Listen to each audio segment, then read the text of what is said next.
Kita sekarang adalah apa yang kita lakukan kemarin. Kita nanti adalah apa yang kita lakukan sekarang. Kita ini Indonesia sekarang apa?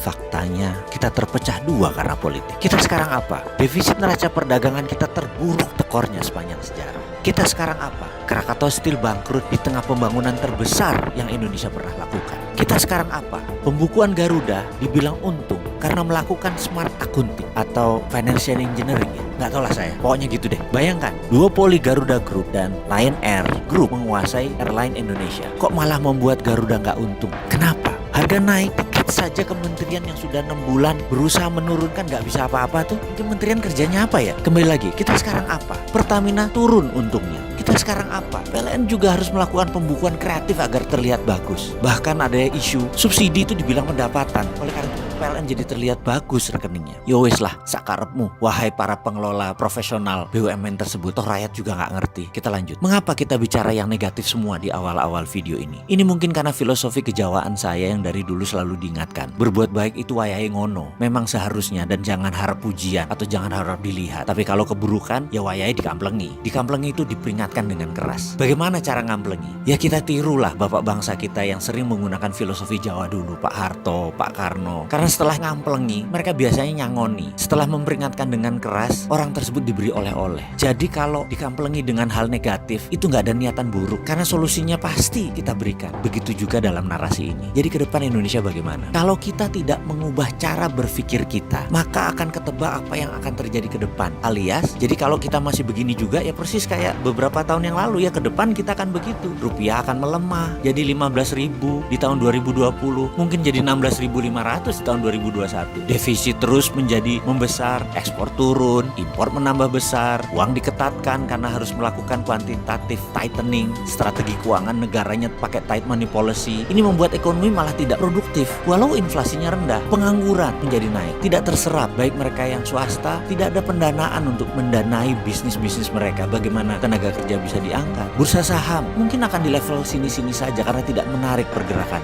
Ini semua kalau kita masih menggunakan cara berpikir kemarin. Bagaimana cara berpikir ke depan? Ada dua hal yang jangan dilakukan lagi, yaitu jangan pakai hutang dalam mengelola negara, dan jangan langsung menerima semua direct investment. Pilih-pilih foreign direct investmentnya. Bahkan ketika gubernur sebuah provinsi di media mengatakan akan menerbitkan surat hutang daerah, saya pusing langsung udah mendengarnya. Parah bener cara berpikir bernegara kali ini. Sudah mengakar ya yang namanya hutang. Demikian juga BUMN menggunakan senjata sama, revaluasi aset, asetnya naik lalu cari hutang. Inalum, beli Freeport, ngutang. Selisih anggaran negara ditutup pakai hutang.